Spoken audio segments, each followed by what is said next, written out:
What's up, y'all? One Piece One Life here, and guys, we all know that we're going to Elbaf next, right? I mean, the foreshadowing of going to Elbaf has been seeded this entire arc. The first inkling of that happened when we found out that Saul was alive, and then Vegapunk himself said that he wants to go there, with Usopp and Luffy being excited that they can finally go to Elbaf, and then the Giants arriving to escort them there basically confirms it. I mean, I feel like you would literally have to be brain dead to not acknowledge that Elbaf is the next place that we're going. And it makes sense, because Oda has been spending years, and I mean years, building up our journey to Elbaf. Honestly, the only other place that I can think has gotten this much hype between when it was first heard and when we're finally going to it is Fishman Island. And hopefully, this arc won't turn out like Fishman Island. And the reason I don't think the Elbaf arc isn't going to turn out like the Fishman Island arc, besides the fact that we're in the final saga of course, is because I strongly believe and think that there's evidence to suggest that Elbaf is going to be a tournament arc. Don't believe me? Then stick around and listen to all the reasoning. But before we get into my amazing reasonings, guys, like the video, subscribe to the channel for more One Piece content just like this every week, and share it around with all your friends who love the series. Let's get it going.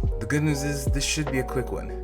Emphasis on should be, because I know I like to yap, but I want to start by just laying out a foundational piece, explaining why tournament arcs are such a phenomenal concept in shonen. And I think it's three major aspects. One, they allow us to see where the protagonists stand in relation to the broader world in terms of strength, affluence, influence, all of that. Affluence and influence are the same thing, or maybe they're different, I don't know. I just checked. They are not. But regardless, it's there so that we can see the protagonists and see how they stack up against everyone else who they're going against, or at least a decent majority of them. Two, they introduce us to a wide scope of new characters and new abilities in a way that feels more natural, because you can just show what they do during battles or events and have people comment on them, as opposed to the kind of cliche trope of having to be told by them what their ability does. And the third thing, perhaps the most important thing to not forget, is that One Piece, like a lot of other shonen, are battle shonen, which means that while a lot of people do love the series for other aspects, like its story, its lore, or its world building, at the end of the day, what a lot of people want to see is battles, and that's exactly what the tournament arc will provide. And before I get any further, I want to just address something real quick, and it has to do with Dressrosa, because I know a lot of people are probably going to say something along the lines of, "Don't you know that Dressrosa was already the tournament arc? We had the whole Corrida Coliseum." A, yes, I know that. Thank you for reiterating it. But B, more importantly, Dressrosa isn't a tournament arc, because there was a lot of other things having nothing to do with the tournament that was going on in the background. It wasn't a tournament arc, it was just an arc with a tournament in it. And also, as a side note, the Corrida Coliseum being One Piece's only tournament is a tragedy. Genuinely, I think One Piece going the entire run without having another one, a proper one, is gonna be the one thing that mars it, because it's such a phenomenal opportunity. But now this brings us to what type of tournament is actually gonna be, because there are different types of tournaments. Knowing Oda, I doubt it's gonna be like the Tenkaichi Budokai or the Chunin exams, where it's mostly just a lot of 1v1s, especially because not all of the Straw Hats, who are definitely gonna be a major focus of the tournament, not all of them dominate 1v1s like that, or have fighting as their strengths. I think we're more likely going to see something along the lines of the Grand Magic Games or the Hunter exams, where the players will be put in a variety of different situations that they have to get out of using their own strengths, which may not all be combat based. And what do you know? There's already a perfect option that Oda can use to write in an amazing tournament arc that's already been used in the story and explained. And of course, I'm talking about the Davy Back fight. Already, people think that a Davy Back fight is bound to happen between Luffy and Shanks' crews in the very least anyways, because it just seems that that's the natural direction we're heading towards. But I'm thinking a slightly bigger event, where in this iteration, it allows for more factions to come in so that we have multiple different groups, not just two of them. For example, I think that we would have a host faction from the Giants, maybe led by Prince Loki. There's a strong chance that the Cross Guild may be able to get involved. Maybe some of the remaining Supernova can get involved. For example, we still need to see something from Rouge, or maybe we see the return of the combined forces of Kid and Law. And side note, speaking of Kid and Law getting back together, I think I may have just a general video topic to discuss there. And I acknowledge this may be a crazy stretch,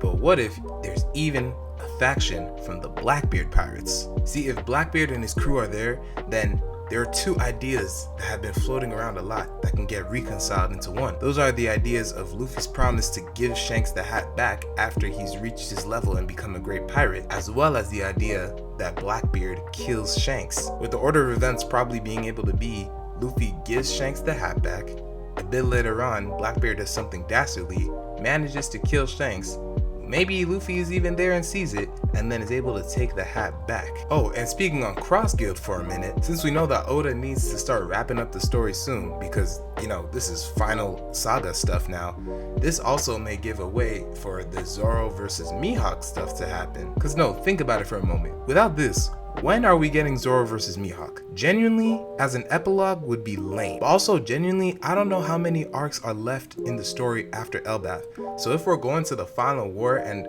fighting the world government, of which Mihawk is not on their side, what time does Zoro have to start just going off doing his own random side quests real quick before coming back? And perhaps one of the best things that a Davy back in Elbaf can do is just give a shape to the final saga itself. We learned in chapter 1121 that literally all factions are gonna be gunning for the One Piece now ever since Vegapunk's speech ended, which means that having all 4 of the road poneglyphs is an absolute must. Thing is, among all the emperors, none of them have the complete set of 4. So the premise of the Davy back can be a large tournament where they can all battle it out and the winner gets all of the rubbings. They'll have a complete set of 4 so they can have a head start to the One Piece. And I know a lot of people might say, well, why would Blackbeard agree to that? Because Blackbeard doesn't really have another option, especially if it's premised like this before Blackbeard gets here and then he makes a sudden daring entrance where like, oh, I guess in that case we'll participate too. Because if not, it's just straight up crew wars. And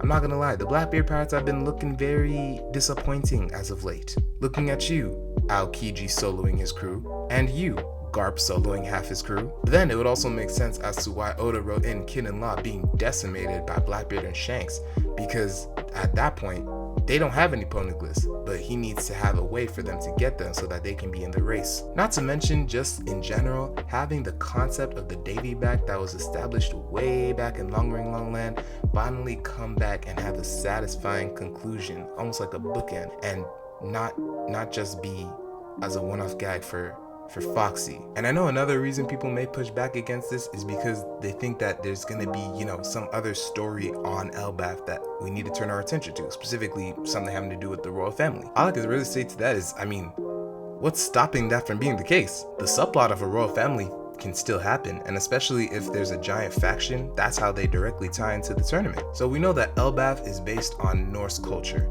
and we know already that there's a Prince Loki, which means I'm willing to bet that there's also his brother Prince Thor, King Odin, and Queen Freya, at least. And then maybe the subplot can play into Usopp's dream, and then that way Oda is knocking out multiple birds with multiple stones. Wait, no, I messed that up. Multiple birds with 1 stone. So yeah, guys, quick one, but that's just why I believe that it would be amazing if Elbaf is a tournament arc.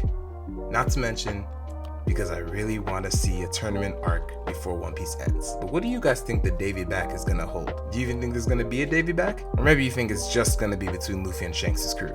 Kind of like what I said in this video. But let me know all your thoughts and more in the comments. That's gonna be it for me, guys. But before we go, like the video, subscribe to the channel for more One Piece content just like this. Share it around with all your friends who love One Piece, or anime and manga in general, or me. I've been told that I'm a pretty agreeable guy. That's gonna be all from me. I'll catch you all in the next one. And always remember, One Piece, one life. You know, I'm ideating my own manga, like a world that's actually mine, separate from the One Piece sequel that I'm making. And the past week or so, I've been really focused honing in on the tournament arc, which is even why I had the idea for this video. And man, all I can say is, writing a tournament arc is not easy. Mangaka, I tip my hat off to you.